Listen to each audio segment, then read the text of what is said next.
Hello, everyone. My name is Philip Andre, and I am a consultant who has worked in a multiple set of spaces, smart cards, trading rooms, cryptography, payment systems, elections.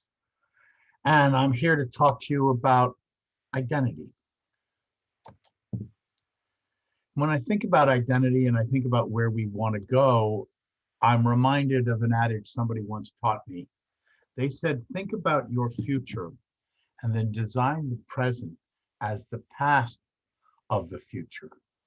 And it begs the question relative to this conversation, what is your future and where are you trying to go? I said we're going to talk about identity. And when I think about identity, I think about what I carry in my pockets: driver's license, a card, money, and a set of artifacts that I use to present myself to various organizations around the globe. And those organizations, they need me to have something, a credential, an artifact, an identifier that they can use to identify who I am when I'm in a digital context, or frankly, even when I'm in a face-to-face context, and there are millions of people within their catchment of customers. Imagine AT&T. So back in 1996, I started thinking about this technology, these relationships, these identifiers, and I began to ask the question, why do I have to carry so much in my pockets? And when I think about my pockets, I think about the fact that I've got keys in there to my car. I think I've got credit cards so I can pay. I think about passports so I can travel. I think about my Delta card so I can get into the lounge. And all of that takes space. And back in 1996, if you all remember, we were using flip phones and we were using filofaxes, and our contact list and our calendars were printed in a document. And slowly over time, we began to converge and merge those onto our mobile device using applets and data. Now, when I think about those applets and data, I think about another part of this whole conversation, and that's that we've become more and more connected, more and more global. And that if I look at my life of touching technology, I have an array of things ranging from a pager all the way to a very powerful mobile phone in my desk. And I look at all the computers and all the systems and all the architectures and all of the standards that we have built to allow us ultimately to get to an autonomous vehicle, to get to a world where robots do much of the work. And then I think about this thing called the internet, and I think about digital identity, and I reflect on the year 2020 when social distancing and being locked in my house became the norm. And the only way we communicated was through our devices, our mobile phones, our cameras, our computers, our devices. And as I think about those devices, we have to beg the question, how do you know who your customer is? And now that I'm in the elections business, who the citizens are? And how do I proof that they are who they are and then register them as user? How do I then authenticate them when they present themselves in the future to do business with me built on the contracts and the terms and conditions that we've agreed? And then how do I authorize them to do what they want to do? My world starts in payment systems, and we wanted to build the ability for a smart card to authorize a payment transaction without having to make a telephone call to the issuer to get approval. So we needed to figure out, how do we deal with digital credentials and identity management? So let's talk about who we are, who you are, who I am, who the user is.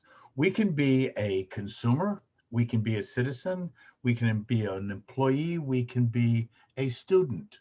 We're something out there in a digital world that somebody doesn't necessarily recognize or have a relationship with in the physical world. And who are these parties that are trying to build these relationships with us?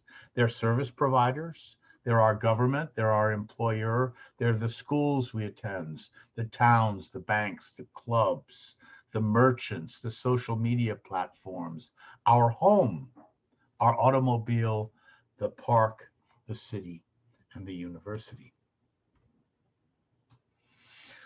So this digital world drags me into how do we identify who you are? How do we connect you to the data that we've got stored about you?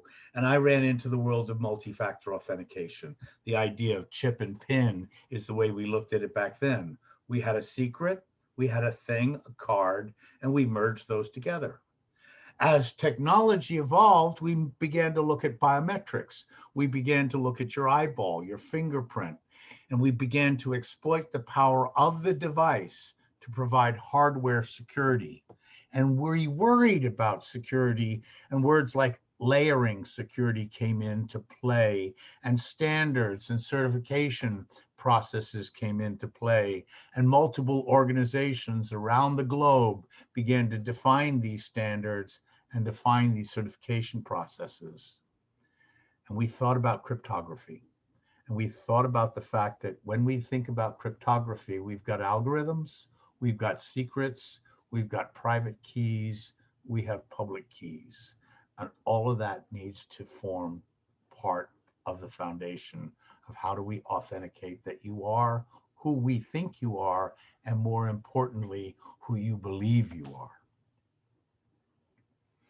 So let's take a voyage down this path, and I look at 4 words: authentication, identification, authorization, and identity. And they're connected and inseparable, and they all kind of fit together, but each of them has a distinct connotation and a distinct context when I think about the fact that I'm dealing with your identity in a digital domain. There's 4 steps in establishing these relationships. Think about when you meet somebody, you enroll in a relationship, you share email addresses and telephone numbers and addresses. And we're going to proof that you are who we think you are. We're going to look at your driver's license. We're going to ask you to present your passport. We're going to ask you to present the credit card that we gave you or the debit card we gave you.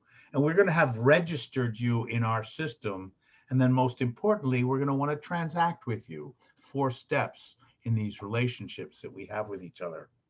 And behind those 4 steps, there are 3 concerns. The first concern, privacy and confidentiality. The second concern, convenience. And unfortunately, as we went into this digital space, we forgot what funds this digital space is advertising revenue. How does Google, how does Facebook make money?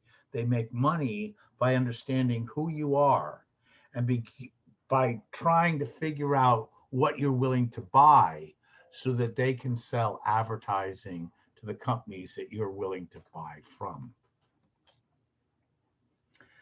And finally, as we think about this digital space, we all need to get our heads wrapped around cryptography.